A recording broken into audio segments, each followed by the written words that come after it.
जय हिंद, नमस्कार दोस्तों। फिर से स्वागत है आपका हमारे एक और नए वीडियो में। और फाइनली जो है यूपी पुलिस ने जो बहुत ही बड़ा वैकेंसी निकाल दिया है, जो कि आज मैं आपके सामने पूरा इसका जो है डाटा खोल के रख दूंगा। पूरा डिटेल में बताने वाला हूं कि क्या है एज लिमिट, क्या है क्वालिफिकेशन, कौन कौन से लोग जो है भर सकते हैं, कौन सा कब से अप्लाई होगा, ये सारा कुछ जो आपको देखने को मिलेगा।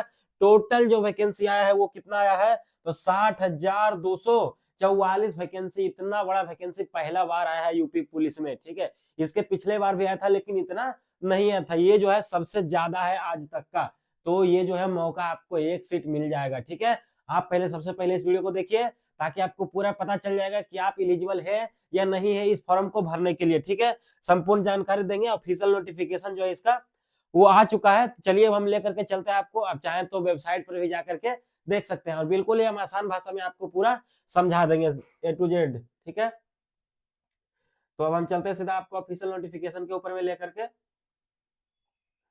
देखिए, तो ये जो रहा, ये आपके सामने ऑफिशियल नोटिफिकेशन है यूपी पुलिस का, जो कि आज ही के दिन में जो ये नोटिस आया हुआ है, ठीक है। यहाँ पर देखेंगे तो उत्तर प्रदेश सरकार, उत्तर प्रदेश पुलिस भर्ती एवं प्रोन्नति बोर्ड, ठीक है। ये बोर्ड का नाम लिखा हुआ आप देखिए यहाँ से।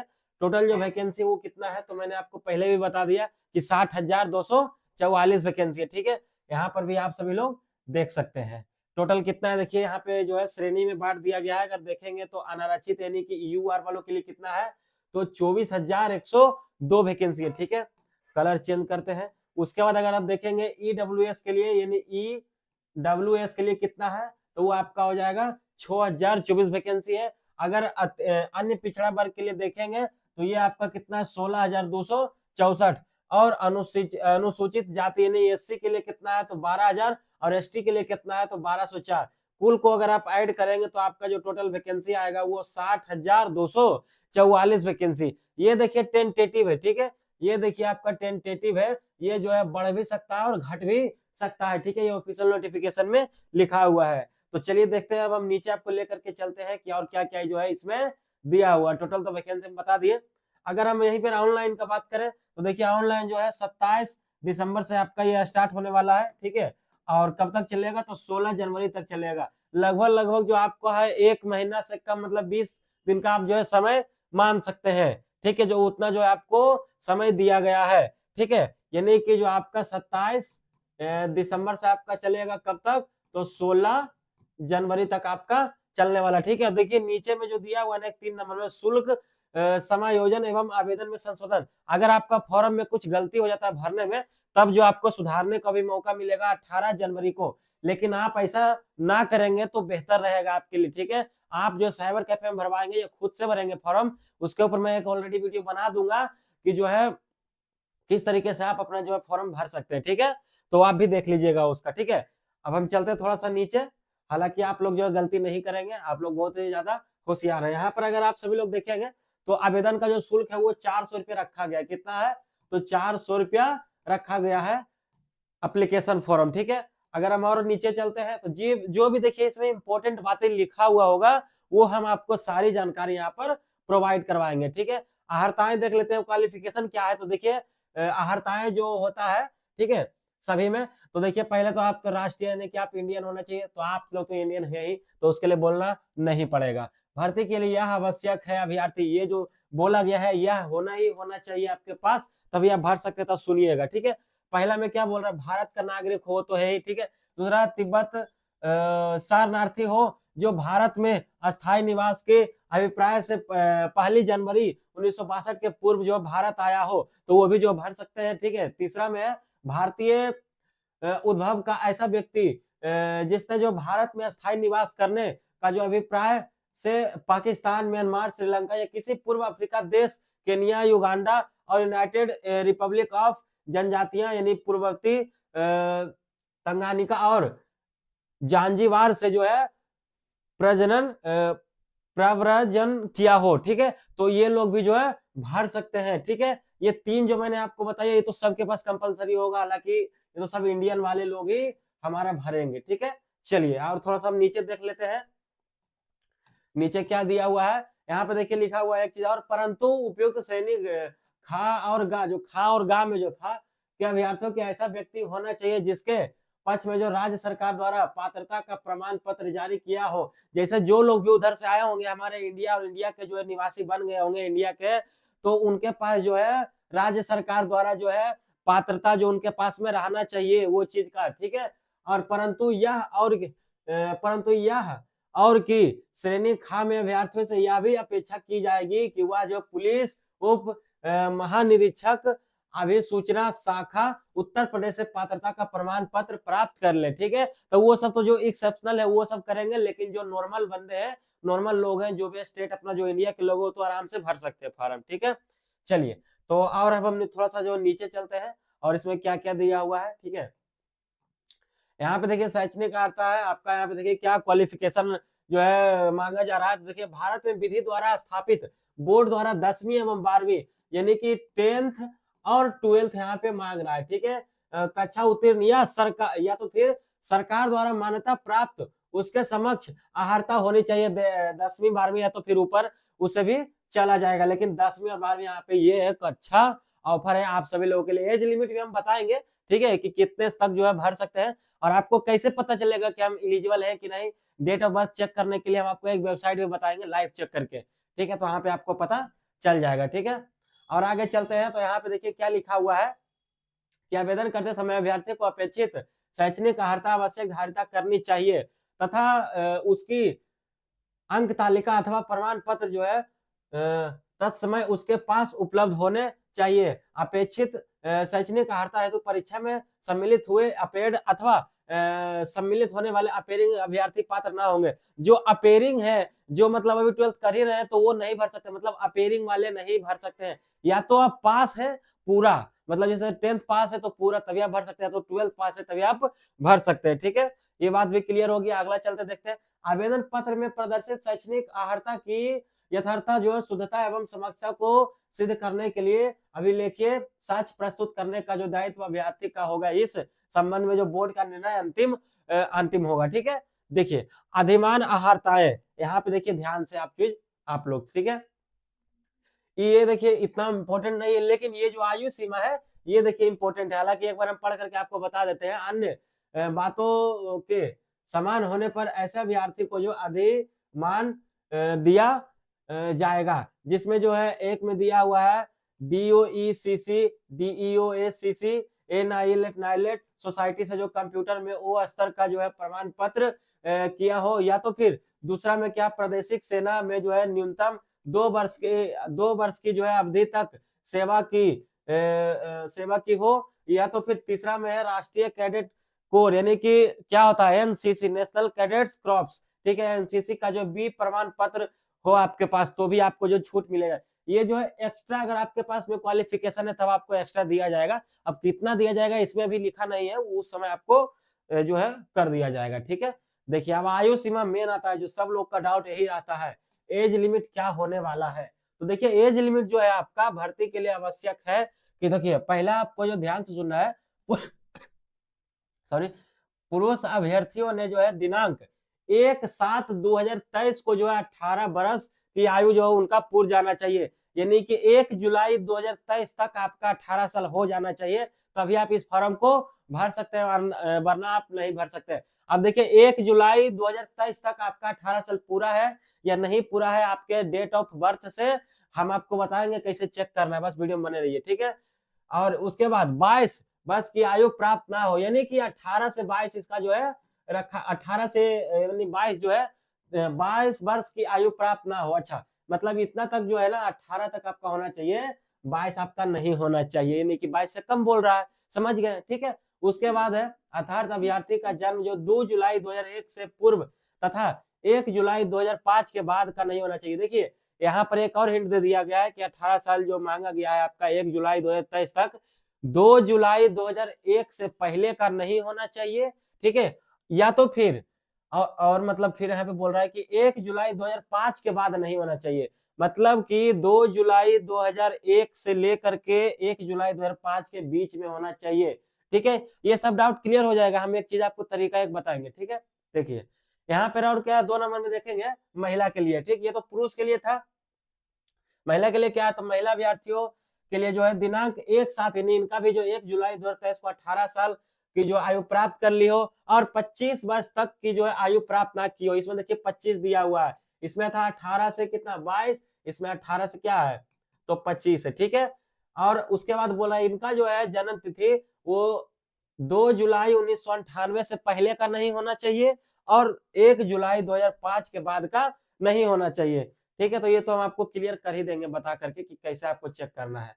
उसके बाद देखिए छूट उट का अगर हम बात करें तो क्या है, परंतु अन्य पिछड़ा वर्ग, अनुसूचित जाति, अनुसूचित जनजाति, ओबीसी, एससी, एसटी और ऐसी अन्य श्रेणियों के अभ्यर्थियों केवल जो उत्तर प्रदेश पुलिस के मूल निवासी सॉरी उत्तर प्रदेश के मूल निवासी के लिए जो है अधिकतम आयु सीमा में छूट प्रवृत्ति शासनादेशों में निहित प्रावधानों के अनुसार अनुमान्य होगी। इसमें कोई भी छूट छाट दिया हुआ नहीं है, ठीक है। यहाँ पे देख लिखा हुआ है अनुमान्य होगी, ठीक है। अब देखिए यहाँ पे चरित्र के बारे में बोल रहा था, ये सब तो खैर उतना इंपॉर्टेंट नहीं है, जो इंपॉर्टेंट है हम आपको वही बताएंगे, ठीक है। वैवाहिक परिस्थिति में देखिए कि आपका जो एक पत्नी से अधिक नहीं होना चाहिए, आपके पास 2-3 शादी की है तो एक ही पत्नी आपके पास में होना चाहिए, तभी जो है भर सकते हैं, ठीक है। आगे चलते देखिए शारीरिक स्वस्थता, ठीक है। देखिए किसी अभ्यर्थी को जो है सेवा में किसी पद पर तब तक जो है नियुक्त नहीं किया जाएगा जब तक कि जो है मानसिक और शारीरिक दृष्टि से उसका स्वास्थ्य अच्छा ना हो और वह किसी ऐसे शारीरिक दोष से मुक्त ना हो जिससे उसे अपने कर्तव्यों का पालन करने में जो है जो मुसीबत हो। तो ये सब तो खैर हो ही जाएगा, ठीक है। और देखते हैं अगला देखते हैं क्या है। उत्तर प्रदेश पुलिस आरक्षी तथा मुख्य आरक्षी सेवा नियमावली 2015 के जो है यथा संशोधित के नियम 6 के अनुसार शारीरिक रूप से विकलांग व्यक्तियों पुलिस सेवाओं के जो है लिए अर्ह नहीं होंगे, विकलांग लोग नहीं होंगे, ठीक है। अब देखिए सिलेक्शन प्रोसेस आपको बता दे भर्ती का प्रक्रिया क्या है, तो देखिए भर्ती का प्रक्रिया, ठीक है। यह जो है चयन उत्तर प्रदेश पुलिस आरक्षी तथा मुख्य आरक्षी सेवा नियमावली 2015 के जो है अनुसार होगा आपका, ठीक है। उत्तर प्रदेश पुलिस आरक्षी तथा मुख्य आरक्षी सेवा प्रथम संशोधन नियमावली 2017 समय समय पर यथा संशोधित के अधीन किया जाएगा। यह नियमावली बोर्ड के वेबसाइट पर जो अपलोड कर दिया जाएगा। वेबसाइट क्या है, यूपी पुलिस का ऑफिशियल, तो https://upbps.government.in पर अभ्यर्थियों का जो अवलोकन है तो उपलब्ध है, ठीक है। आप लोग जाकर के देख सकते हैं, ठीक है। चलिए आगे देख लेते हैं लिखित परीक्षा। देखिए इसमें क्या क्या है, हालांकि इसके ऊपर इसका सिलेबस में एक अलग लाऊंगा वीडियो में ताकि आपको पता चल जाएगा कि क्या है। इसे मोटा मोटी मैं आपको बता देता हूँ, ठीक है। 150 आपको इसमें क्वेश्चन पूछा जाएगा, हर एक क्वेश्चन रहेगा आपको 2 नंबर का, 2 अंक का रहेगा, ठीक है। तो टोटल आपका कितना हो गया 300 अंक, ठीक है। और टाइम आपको मिलेगा कितना, तो 2 आवर मिलेगा, ठीक है। कितना मिलेगा जी, तो 2 आवर, ठीक है। चलिए अब यहाँ पर देखते हैं थोड़ा सा और क्या क्या जो पूछा जाएगा। देखिए इसको ध्यान से हम पढ़ते हैं क्योंकि थोड़ा सा जो मेन इंपॉर्टेंट हो जाता है। ऐसे अभ्यर्थी जिनके आवेदन पत्र प्रथम दृष्टया सही पाए जाएंगे से जो है ऑफलाइन लिखित परीक्षा में सम्मिलित होने। देखिए आपका जो परीक्षा होगा वो ऑनलाइन नहीं होगा, ऑफलाइन होगा। OMR सीट पर जो गोला भरने के लिए आता है ये भी यहाँ पे बता दिया गया है, ठीक है। अपेक्षा की जाएगी लिखित परीक्षा में जो वस्तुनिष्ठ प्रश्न का जो प्रश्न पत्र रखा जाएगा, ऑब्जेक्टिव क्वेश्चन आएगा, ठीक है। लिखित परीक्षा 300 अंकों की होगी, ठीक है। 300 अंक की होगी निम्नलिखित परीक्षा जिसकी जो है समय अवधि 2 घंटा होगा, ठीक है। यहाँ पे देख सकते हैं लिखा हुआ है इस लिखित परीक्षा में निम्नलिखित 4 विषय होंगे, ठीक है। कितने विषय होंगे, तो 4 विषय होंगे, ठीक है। देखिए 4 विषय कौन कौन होंगे, तो पहला देखिए सामान्य ज्ञान जीके जी, सामान्य हिंदी आएगा, फिर उसके बाद संख्यात्मक एवं मानसिक योग्यता, ठीक है। फिर उसके बाद चौथा में देखिए मानसिक अभिरुचि, बुद्धि लब्धि एवं तार्किक क्षमता, ठीक है। अभ्यर्थियों को लिखित परीक्षा में गलत उत्तर देने के लिए देखिए निगेटिव मार्किंग भी इसमें दिया गया है, ठीक है। देखिए बताया गया है कि जो देने के लिए ऋणात्मक अंक प्रदान किए जाएंगे। इस लिखित परीक्षा में कुल 150 प्रश्न आएंगे। मैंने पहले भी आपको बता चुका हूं कि टोटल जो कितना आएगा 150 क्वेश्चन आएगा आपका, हर एक आपको आएगा 2 अंक का, तो टोटल कितना हो गया आपका 300 नंबर का, ठीक है। टाइम कितना आएगा, तो 2 घंटे मिलेगा, ठीक है। आगे देखेंगे जो है जिसमें प्रत्येक सही उत्तर के लिए 2 अंक होंगे, ठीक है। और निगेटिव जो रखा गया आपका 0.5, अगर आप एक क्वेश्चन गलत कर दे तो आपका आधा नंबर कट जाएगा, यानी कि 0.5 जो आपका नंबर कटने वाला है, ठीक है। और सिलेबस के ऊपर ऑलरेडी मैं बना दूंगा अलग से वीडियो, ठीक है। तो आप लोग जो उसमें पूरा क्लियर हो जाएगा कौन कौन सा सब्जेक्ट है, कहाँ कहाँ से पूछता है क्या चीज। परीक्षा जो ओएमआर आधारित प्रश्नावली के अनुसार संपन्न कराई जाएगी। लिखित परीक्षा का पाठ्यक्रम परिशिष्ट 1 पर संलग्न है, ठीक है। और नीचे चलते थोड़ा सा देखिए, इसमें जो हाइट के बारे में सबसे ज्यादा प्रॉब्लम रहता है सब लोग को, तो देख लेते हैं हाइट के बारे में क्या बोल रहा है इसमें। और नीचे चलते हैं, देखिए फिजिकल स्टैंडर्ड पीएसटी आ गया और डीवी पीएसटी, ठीक है। देखिए ये सब तो डॉक्यूमेंटेशन का लंबाई का कहा गया। हाँ, यहाँ पर आप लोग देखेंगे अब आ चुका है शारीरिक मानक परीक्षण। एक बार हम इसको पूरा रिपीट कर ही देते हैं, ठीक है। पुरुष अभ्यर्थियों के लिए न्यूनतम शारीरिक मानक निम्न ऊंचाई, पहला में देखिए है कि समान यानी कि यूआर यानी जनरल और अन्य पिछड़ा वर्गों यानी ओबीसी एवं अनुसूचित जातियों के लिए, ठीक है। पुरुषों अभ्यर्थियों के लिए जो है न्यूनतम ऊंचाई 168 रखा गया, ठीक है। 168 सेंटीमीटर रखा गया है, किसके लिए? तो यूआर यानी समान के लिए, ओबीसी के लिए और अनुसूचित जाति यानी कि एससी के लिए, एसटी के लिए नहीं बोल रहा है यहाँ पर, ठीक है। उस ये है पुरुष के लिए। और थोड़ा सा नीचे चलते हैं, तो नीचे जो देख लेते हैं और क्या क्या दिया हुआ है। देखिए दूसरा नंबर में आप देखेंगे तो अनुसूचित जनजाति यानी एसटी के लिए, ठीक है। एसटी के पुरुषों अभ्यर्थियों के लिए न्यूनतम ऊंचाई 160 है। इधर आपको कितना बोल रहा है? 160। तो एक बार हम यहाँ पर पूरा जो आपको सजा के लिख लेते हैं, ठीक है। अगर हम मेल के लिए बात करें लंबाई का, मेल के लिए, ठीक है, तो ये आपका जो है यूआर, ठीक है, ओबीसी और आपका एससी, इसका आप कराने वाला कितना? तो 164 सेंटीमीटर, ठीक है। अगर यही हम बात करें मेल में, तो अगर एसटी का अगर हम बात करें तो इसका रहने वाला कितना? 160 सेंटीमीटर, ठीक है। इतना आपको समझ में आ गया होगा, ठीक है। चलते हैं आप थोड़ा, सॉरी यहाँ पे 168 है, 168 है यहाँ पे, ठीक है, पुरुष के लिए। चलिए नीचे चलते हैं और थोड़ा सा अब देख लेते हैं और क्या क्या दिया हुआ है। समान अन्य पिछड़ा वर्गों अनुसूचित जातियों के अभ्यर्थियों के लिए जो न्यूनतम सीने का देखिए माप दिया हुआ है, जो चेस्ट जो फुलाना होता है आर्मी में 80 85 81 86 होता है, इसमें देखिए जो है सीना आपका जो है 79 होना चाहिए बिना फुला हुए, और 5 सेंटीमीटर आपको फुलाना है, तो 79 से कितना हो जाएगा? 84, फुला करके 84 हो जाएगा, ठीक है। उसके बाद देखेंगे अगला, तो यहाँ पर दिया हुआ अनुसूचित जनजातियों के लिए यानी कि एसटी के लिए, यहाँ क्या था? तो ओबीसी, जनरल और एससी के लिए, ठीक है। ओबीसी और जनरल यानी यूआर और एससी के लिए कितना है? तो ये आपका है 79 से 84। और एसटी के लिए अगर हम बात करें शेड्यूल ट्राइब्स के लिए, तो यह हो जाएगा आपका 77 से कितना हो जाएगा? 77 और 5 82, ठीक है। देखिए यहाँ पे लिखा हुआ है 82।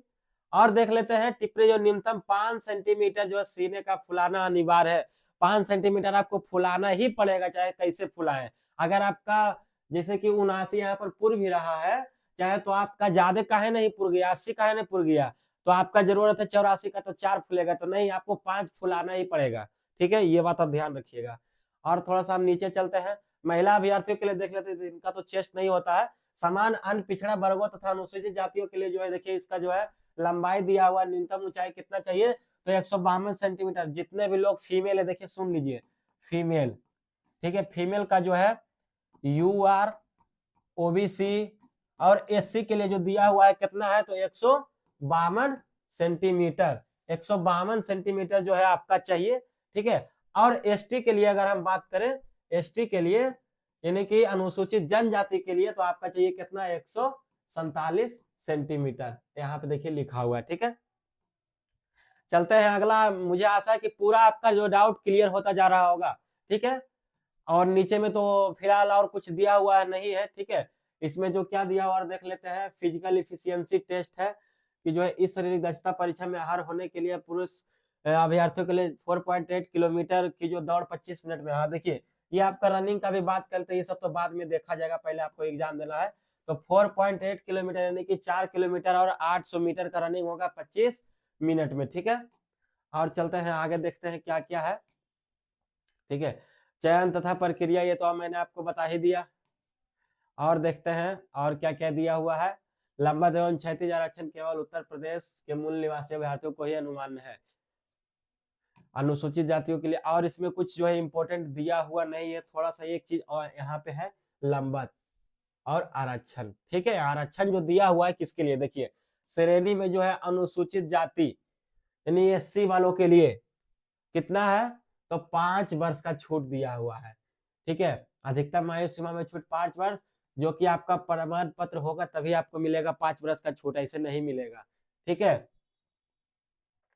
यहाँ पे देखेंगे तो प्रमाण पत्र देने वाला सक्षम पदाधिकारी कौन होना चाहिए, तो जिला अधिकारी, जैसे कि अंचल होता है ना, ब्लॉक उलॉक होता है, तो उसके द्वारा बना हुआ होना चाहिए आपका जाति प्रमाण पत्र, तभी आपको 5 साल का छूट मिलेगा, ठीक है। किसके लिए है, तो सुसंगत अधिनियम शासनादेश के अनुसार देखेंगे तो उत्तर प्रदेश लोक सेवा अनुसूचित जातियों, अनुसूचित जनजातियों तथा अन्य पिछड़ा वर्गों के लिए जो है अधिनियम 1994 था संशोधित, इसी में जो ये सारा कुछ नियम कानून लगाया गया है, ठीक है।